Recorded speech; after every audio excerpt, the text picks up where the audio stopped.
اعوذ باللہ من الشیطان اللعین الرجیم بسم اللہ الرحمن الرحیم الحمدللہ رب العالمین الصلاة والسلام علی سیدنا و نبینا و طبیب قلوبنا و شفیع ذنوبنا ابی الزہراء محمد المصطفیٰ وعلی اہل بیتہ الطیبین الطاہرین المعصومین اللہ سیما امامنا المنتظر والحجۃ الثانی عشر روحی وارواح العالمین لتراب مقدمہ الفدا اما بعد فقط قال اللہ تبارک و تعالی فی کلامہ المجید و فرقانہ الحمید بسم اللہ الرحمن الرحیم بقیت اللہ خیر لکم ان کنتم مؤمنین۔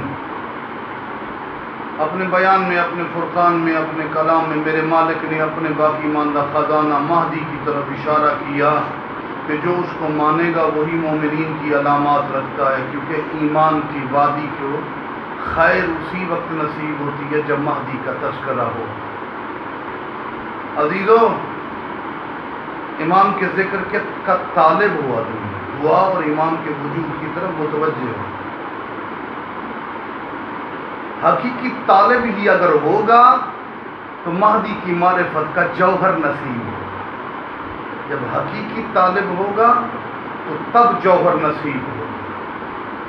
حضرت حجت کو یاد کرنے کے ساتھ عشق میں اس وادی میں ڈھلنا ہے، ذکر کرنا ہے۔ ائمہ نے عشق کیا، صادق آل محمد باقی اماموں کے واقعات۔ یہ کوئی طریقہ نہیں جو آدمی یاد کرتا رہے، مثلا فلاں غذا بڑی اچھی ہے، عام مثال ہے، بڑی اچھی ہے، بڑی اچھی، تعریف کرتے کرتے اس غذا کو جب تک اپنائے گا نہیں، اس کی بھوک ختم نہیں ہوگی، اس کے دل کو سکون اور اس کا وہ سیر نہیں ہوگا۔ اسی طرح روح کی غذا، روح کی حیات وقت کے ہادی امام زمانہ کا تذکرہ ہے۔ جب امام کی تعریف کے بعد اس مہدویت کو اپنائے، عشق بھی ہو، عمل بھی ہو، سیرت بھی ہو، کردار بھی ہو، اور امام کے ذکر کو اپنے اندر اتارے، امام کے انتظار میں بے چین رہے۔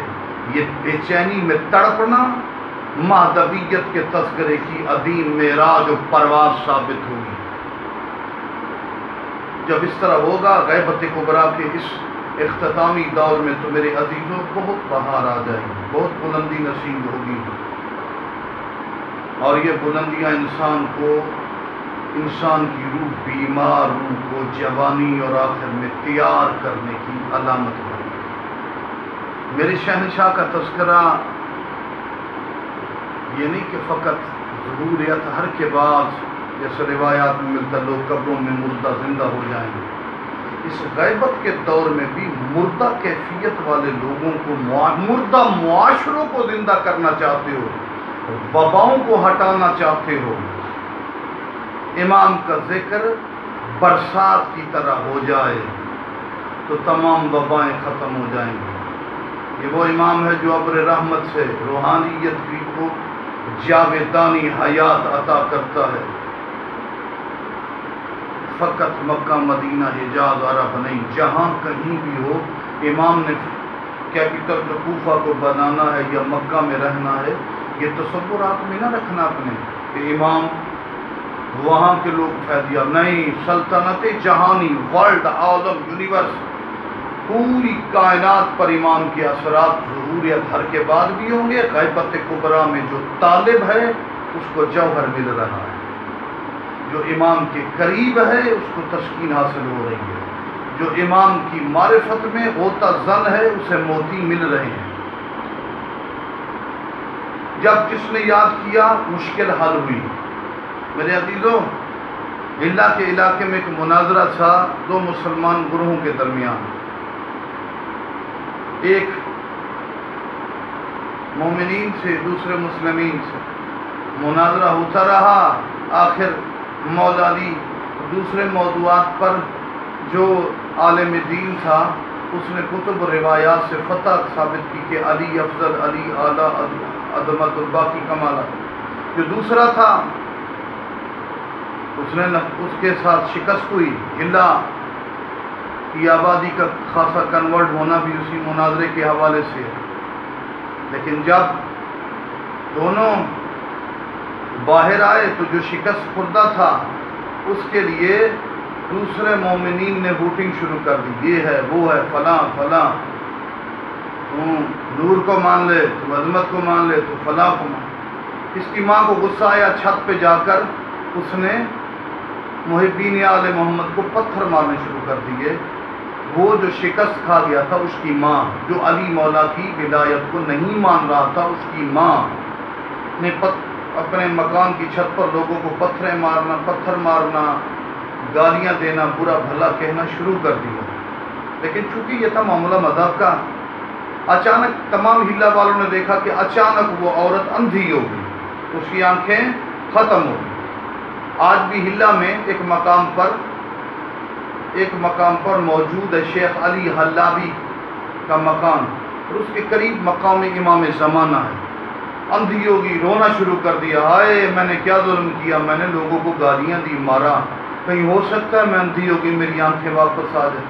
رو رہی ہے، پیٹ رہی ہے، واہ ویلا کر رہی ہے۔ لوگوں نے کہا اچھا ایک طریقہ ہے، تو نے کام تو بڑا غلط کیا، مقام امام مہدی علیہ السلام ہے ساتھ ہی، وہاں چلی جاؤ، تمہاری نابینا ہو تم، تمہاری آنکھوں کی بینائی ختم ہے، وہ ٹھیک ہو جائے۔ اس عورت کو ساتھ لیا، ساتھ لے کر چلے، اس عورت کو ساتھ لیا، ساتھ لے کر چلے۔ جب وہ مقام امام زمانہ کے قریب پہنچی، اپنے دل سے اس نے قصد کیا کہ اب اہل بیت کی دشمنی نہیں، اب ماننا ہے، اب ولایت کو ماننا ہے، مولا مجھے معافی دے دیں، میں نے غلط کام کیا، پہلے ولایت کو نہیں مانتی تھی، اب میں نے یہ کام کیا، اب ماننا ہے۔ اس کو لے کر آئے، اس مقام امام زمانہ کے قریب اس کو بٹھایا، اور وہ عورت اس مقام امام زمانہ کے اس حجرے میں داخل ہوئی، روتی رہی، پیٹتی رہی، اور امام کو یاد کرتی رہی۔ یاد کرتے کرتے اچانک لوگوں نے جب دیکھا تو اس کی آہستہ آہستہ شفا والی کیفیت، اس کی آنکھوں کا نور واپس آ گیا، بینا ہو گئی۔ بڑے حیران ہوئے اس معجزے پر، اس عورت پر بھی اثر ہوا، امام زمانہ کے فیض سے اس کی آنکھیں بھی ٹھیک ہوئی، شفا یاب بھی ہوئی، اور پورے ہلا پر بھی اس کا اثر ہوا۔ سرکار حجت دوران کی وجہ سے اس کی نابینا عورت بینا ہو گئی۔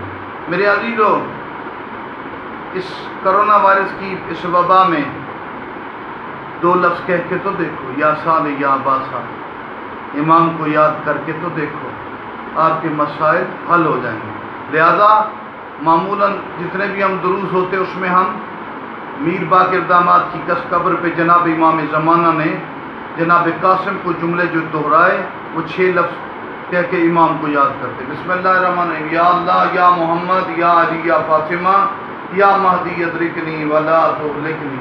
اس کے بعد مفاتی والا بھی ہم توسل کر لیتے ہیں، النزیل کا عیش و متسجات رکابی وضیف کا عیش کنت من البلاد یا صالح یا ابا صالح ارشدونا الی الطریق رحمکم اللہ اللہم قل ولیک الحجت ابن الحسن صلواتک علیہ وعلی آبائی فی هذه الساعة وفی کل ساعة ولیا وحافظا وقائدا وناصرا ودلیلا وعینا حتی تسکنوا ارضک طوعا وتمتعوا فیہا طویلا اللہم صلی علی محمد وآل محمد وجل فرجہم وساہل مخرجہم اللہم اجل ولیک الفرج۔